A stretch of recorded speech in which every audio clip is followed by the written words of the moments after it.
Senhor esteja convosco. Proclamação do Evangelho de Jesus Cristo, segundo Marcos.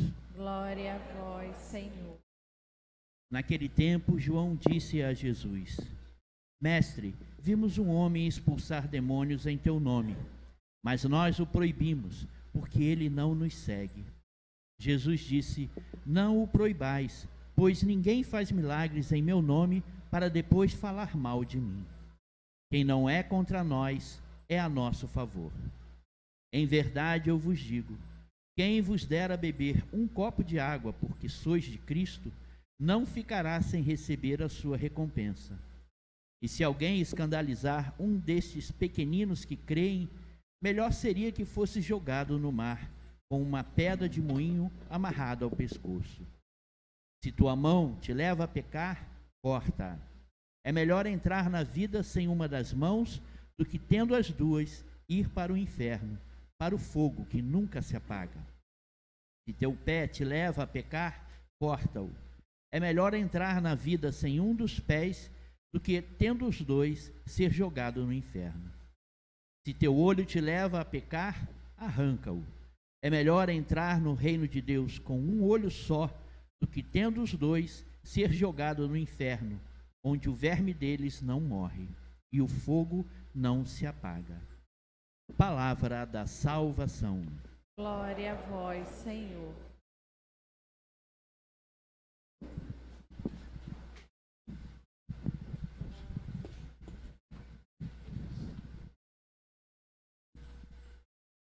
Obrigado, meu caro diácono, caros irmãos. Essas que nós ouvimos hoje são palavras de salvação para nós, né? Sempre na conclusão do Evangelho, o padre ou o diácono diz palavra da salvação. E a igreja diz glória a vós, Senhor. Essa também é palavra de vida, palavra de amor de Deus para nós. O amor, ele não se expressa só na gentileza, na delicadeza de trato. Isso é importante também, né? Dentro de casa, pais e filhos, marido e mulher.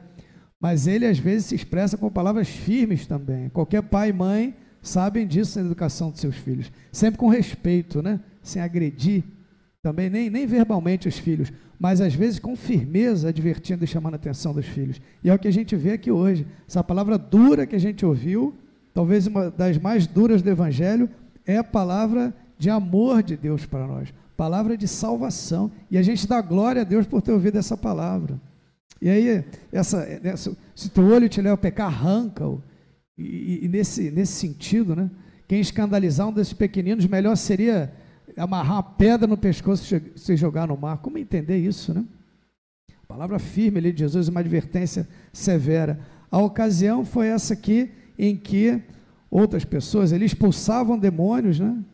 João, sempre João, né? João evangelista, filho do trovão, né? Sempre meio nervoso ele assim, sabe? Meio, queria lá atacar fogo, fazer descer bolas de fogo sobre a Samaria, porque não acolheram ele. Jesus fala, não, calma, você está muito nervoso, né? Então aqui também, vimos o homem expulsar demônios em teu nome, mas nós o proibimos, porque ele não nos segue. Aí Jesus diz, não o proibais, fazendo milagre em meu nome, depois não vai falar mal de mim. Quem não é contra nós é a nosso favor.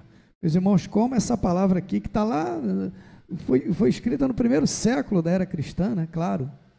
Como essa palavra é atual. A gente olha a nossa volta, a gente pode dizer assim, o tecido da fé cristã, né, espalhado pelo mundo, como ele é cheio de remendos, né? Quantas confissões cristãs nós temos? Ninguém sabe, não tem nem como saber. Cada hora surgem novas, né? Quantas pessoas? Então, qual é o nosso olhar para essas pessoas que não caminham conosco, né? Ou que não estão em plena comunhão com a nossa igreja e tudo? Não seja um olhar de antipatia, de resistência, mas seja um olhar assim de, olha, também são servos de Cristo, né? Também estão invocando o nome dele, e existe espaço ali, Jesus os acolhe também, e ouve a sua oração. Este é o mesmo Salvador, a mesma esperança, né? Uma só fé, enfim. Então, que seja esse olhar. Isso se nós olharmos só para o Ocidente, porque se a gente olhar para o Oriente ainda, as igrejas ortodoxas e tudo, meus irmãos, essa ruptura não é uma boa palavra, essas divisões, né? Elas são seculares, são consolidadas e não estão nas nossas mãos. Não são culpa nossa, nem de nossos pais, nem de nossos avós, nem não cabe ficar encontrando culpados, mas são divisões que estão, repito, consolidadas, né? Então, repito, não estão nas nossas mãos. Então, isso é entregar nas mãos de Deus, na nossa oração. Se Deus permitiu que a coisa chegasse a esse ponto, né, que, né, nós peçamos a Ele por todos, né? Então, essa palavra aqui, de alguma maneira, ela nos dá um alento nesse sentido, né? Quem não é contra nós é a nosso favor, né? Cada um de nós vai fazendo o seu caminho. Nós, nas nossas famílias, nossos amigos, vizinhos, colegas de trabalho, certamente temos, né, outros irmãos de outras confissões cristãs, caminhamos juntos, né, de alguma maneira, cada um fazendo o seu caminho com a sua experiência, mas é importante a gente reconhecer isso, né? E aí Jesus diz essa palavra na sequência: em verdade vos digo, quem vos der a beber um copo de água, porque sois de Cristo, não vai ficar sem sua recompensa. Até um copo d'água dado por amor, dado por alguém que é de Cristo ali, que está vivendo em função desse ministério, não vai ficar sem sua recompensa. E eu digo, uma recompensa generosa, porque Deus é generoso na sua recompensa.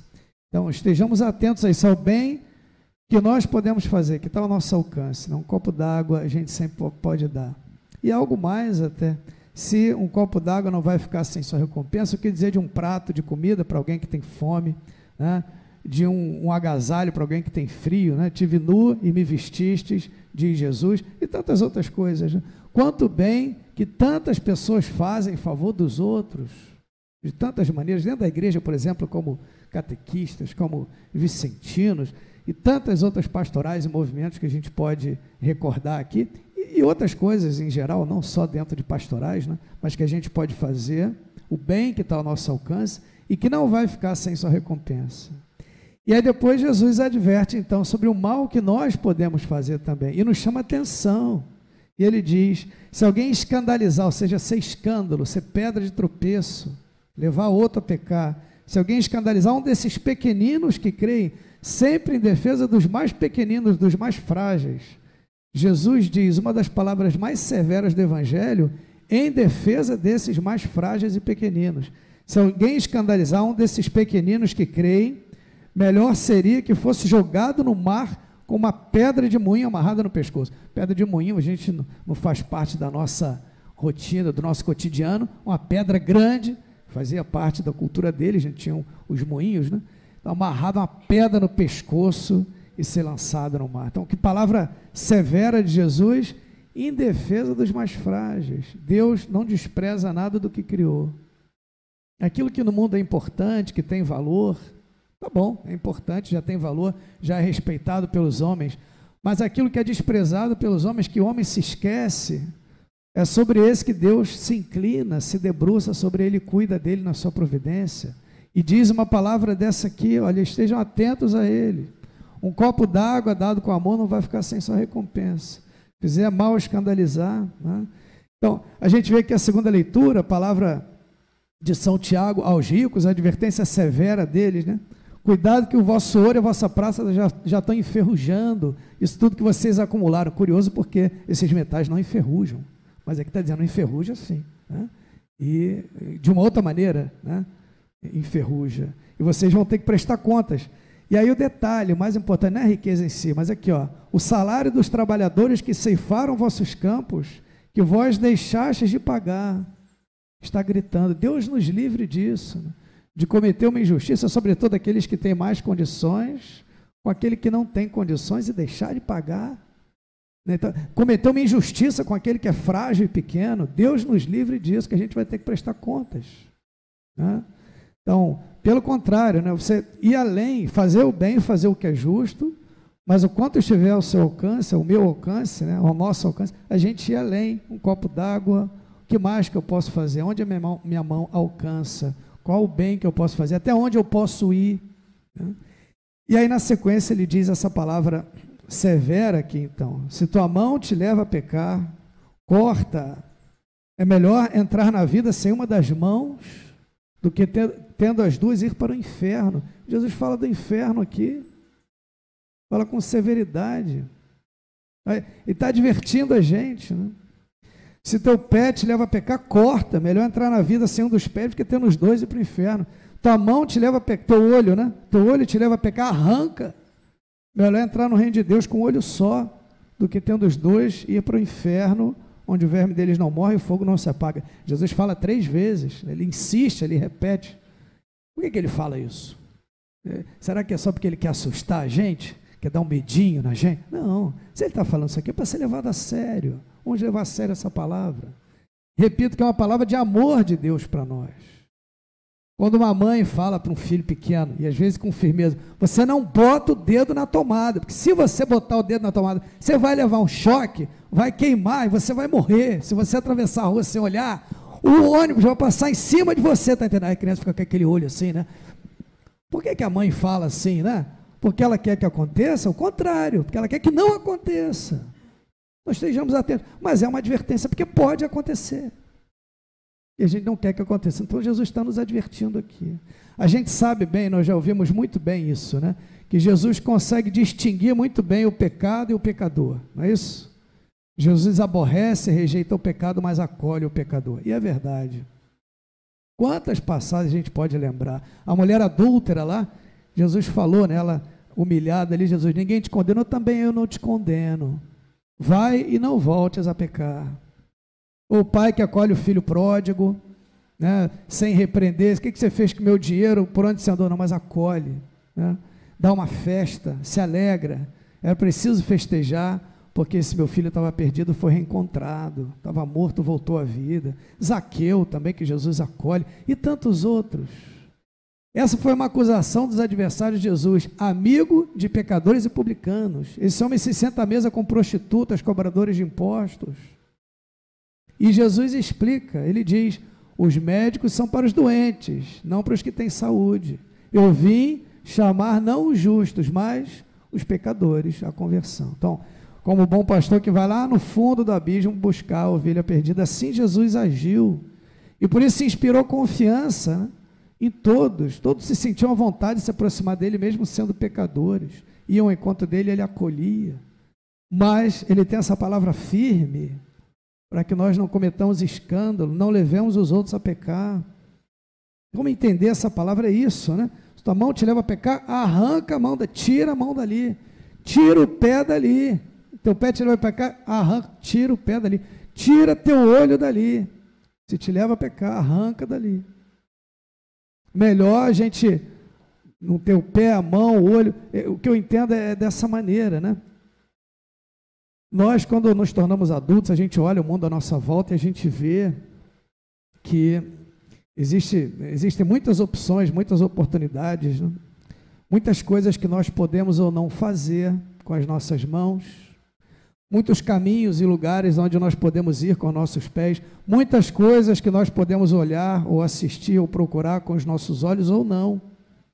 Eu lembro algumas semanas, quando falava daquele surdo que foi curado, né? Que o homem justo, aquele que alcança as moradas eternas, é aquele que fecha o seu ouvido à voz do crime e cerra os olhos para o mal não contemplar. Esse homem morará sob as alturas. Olha aí. Então, fecha o seu ouvido à voz do crime, é convidado para cometer um crime, ele não vai. Fecha os olhos para não contemplar o mal, arranca o olho dali, tira a mão, tira o pé. Então, muitas oportunidades, eu dizia, nós temos, mas será que nós devemos experimentar tudo o que está ao nosso alcance? Talvez não. Essa palavra parece que nos adverte nesse sentido, de que existem coisas que nós podemos e devemos evitar. Nós não devemos ir a todos os lugares onde nossos pés podem nos levar, não devemos fazer todas as coisas que as nossas mãos podem fazer, ou não devemos olhar tudo. E aí cada um de nós, adultos, pode reconhecer, em inúmeros casos, à medida que eu vou falando, coisas que nós podemos e devemos evitar. Drogas, crimes que a gente poderia vir a cometer, ilícitos, traição, e tantas outras coisas, que a gente olha e fala, não quero, vou tirar meu pé daí, vou tirar minha mão daí, vou tirar meu olho daí, não quero nem ver. Eu sei que existem essas coisas que estão à nossa volta, não quero nem ver, né? Vou fugir disso. Mesmo que pareça que com isso eu estou vivendo menos, ou estou experimentando menos, como se eu tivesse mutilado, né? Minha vida é mais restrita, tenho menos coisas, mas não, é melhor assim, né? Então, me parece que é essa leitura que a gente tem que fazer desse texto, né? E reconhecer sempre isso como uma palavra de amor de Deus para nós, de quem quer o melhor para nós, como um pai que nos ama, não é que está nos oprimindo ou tirando a nossa liberdade, mas usemos bem nossa liberdade. Façamos o bem que está ao nosso alcance e evitemos o mal que nos cerca também, né? Evitemos, tomemos cuidado nesse sentido. Amém.